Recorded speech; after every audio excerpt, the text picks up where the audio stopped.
और आर्थिक सामाजिक नजरिए से बिहार देश का सबसे गरीब और पिछड़ा राज्य है।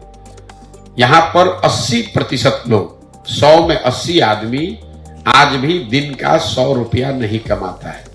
ये आंकड़ा याद रखिए। बिहार में प्रति व्यक्ति आय है 34-35 हजार रुपया। देश में प्रति व्यक्ति आय है 1,35,000 रुपया। वृद्धावस्था पेंशन दे रहे हैं 400 रुपया है और आप प्रति परिवार 1,000 रुपया देने लगिए तो झूठ मूठ का लॉलीपॉप पब्लिक को बेवकूफ बनाने की बात। लेकिन इस तरह के रेवड़ी बांटने से कुछ होने वाला नहीं है। पढ़ाएंगे नहीं, शिक्षित नहीं बनाएंगे, उसको रोजगार नहीं देंगे। ये राजा प्रजा वाली जो व्यवस्था है कि हम आपको, जब आप मजबूत गरीबी में पड़िएगा, जब परेशानी में पड़िएगा तो आइएगा तो हम आपको कुछ मदद कर देंगे। तो राजद वगैरह के नेताओं का, दलों का यही मॉडल है। आप देख रहे हैं केवल सच। नीतीश कुमार की सरकार ने चुनाव से ठीक पहले बड़ा फैसला लिया। बिहार के 94 लाख गरीब परिवारों को 2-2 लाख रुपया देने की बात कही। राज्य में पिछले दिनों जाति आधारित सर्वे के आधार पर गरीब परिवारों को पैसे देने का फैसला लिया गया। मामले पर पूछे गए सवाल पर जन स्वराज के सूत्रधार प्रशांत किशोर ने कहा कि 2 लाख रुपए प्रति परिवार को दे पाए तो अच्छी बात है। न पैसे देना और न ही कुछ करना है।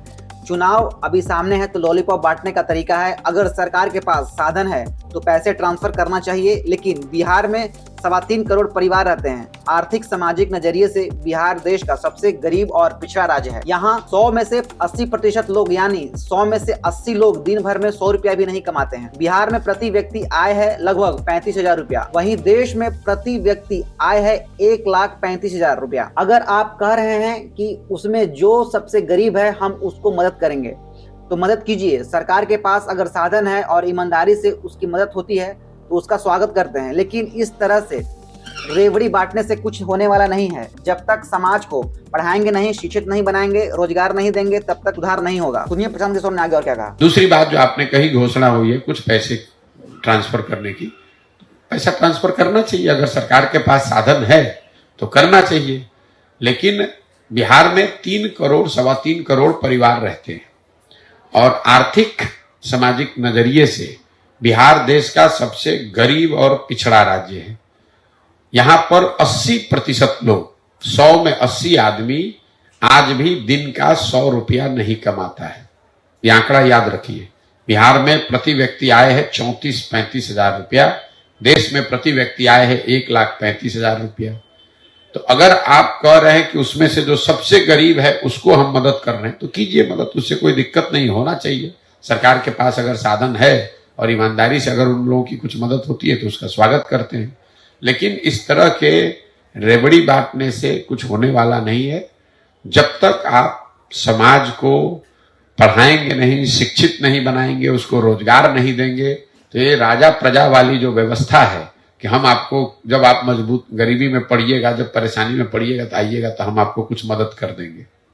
तो राजद वगैरह के नेताओं का, दलों का यही मॉडल है। अस्पताल सुधारना नहीं है, अस्पताल का औचक निरीक्षण करना है। अरे भाई, अस्पताल सुधारोगे, उसके लिए कोई व्यवस्था बनाओगे तब तो औचक, तब तो निरीक्षण होना चाहिए। लेकिन इनको तो न्यूज बनाना है, राजनीति करनी है। 2 लाख रुपया प्रति व्यक्ति देने से, प्रति परिवार अगर ये दे पाए तो बहुत अच्छी बात है। न इनको देना है न कुछ करना है। ये चुनाव अभी सामने है तो अपना एक लॉलीपॉप बांटने का तरीका है।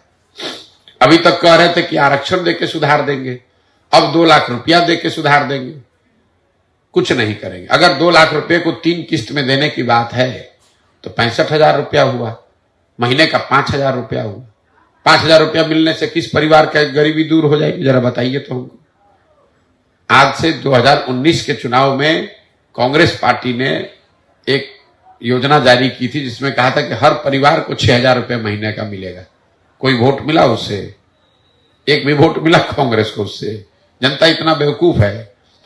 2 लाख रुपया अगर आप प्रति परिवार देते हैं तो प्रति परिवार वो 5,000 रुपये महीना, अगर आप 3 किस्त में देंगे तो, और परिवार का साइज है 5-6 लोगों का, तो हर व्यक्ति पर कितना हुआ?